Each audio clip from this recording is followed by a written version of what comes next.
important que les agriculteurs qui sont concernés dans les bassins d'alimentation de captage s'engagent dans cette mesure. Elle est basée sur du volontariat avec le préfet pendant une période de 3 ans pour voir si les pratiques des agriculteurs ont un impact positif pour l'amélioration de la qualité de l'eau. Car c'est la base principale de Azur, c'est prouver aux organismes administratifs, aux agences de l'eau, que les pratiques que nous réalisons, les techniques que nous mettons en place sont des bonnes pratiques, des pratiques qui vont dans le bon sens. Grâce à la méthode Azur, les agriculteurs vont prouver par leur travail qu'il est possible d'améliorer la qualité de l'eau par des méthodes agronomiques. Elle a été pensée, réfléchie par la profession agricole, par nos coopératives, nos agriculteurs, nos instituts techniques. L'objectif de la méthode Azur est que nous obtenions de l'eau propre tout en restant productif. Alors cela fait 2 ans maintenant que je suis le développement du programme Azur. Alors c'est un dispositif qui a pour but d'ajuster au mieux la dose d'azote sur les céréales et il permet aussi de vérifier en fin de campagne l'azote qu'il reste dans le sol. Donc dans la méthode Azur, plusieurs outils d'aide à la décision s'offrent à l'agriculteur. Soit comme dans ce champ, un prélèvement sera fait pour effectuer un reliquat d'azote.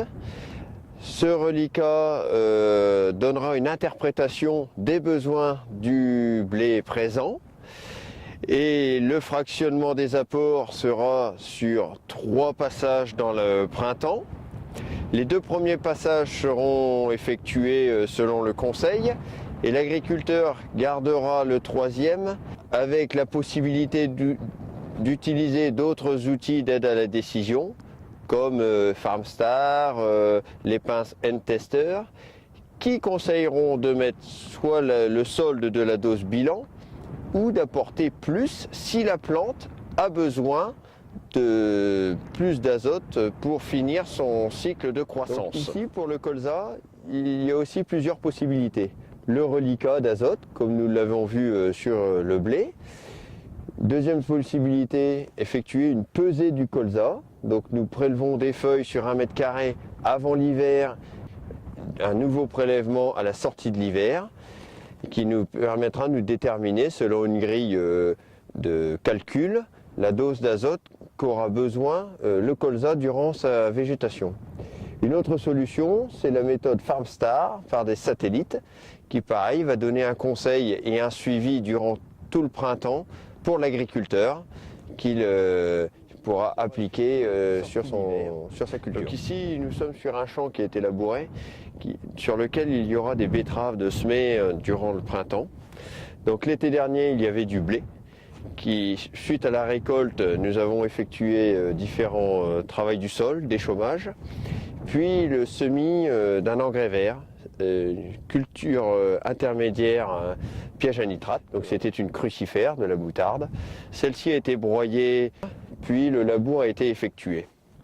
Donc prochainement, un préleveur va venir effectuer un reliquat d'azote. Le reliquat va me déterminer ce qu'il reste comme azote dans le sol, et à partir de là, j'apporterai juste ce qui est nécessaire à la plante pour qu'elle puisse pousser et donner le maximum de sa production, et d'un autre côté qu'il n'y ait pas de gaspillage qui irait potentiellement polluer la nappe phréatique.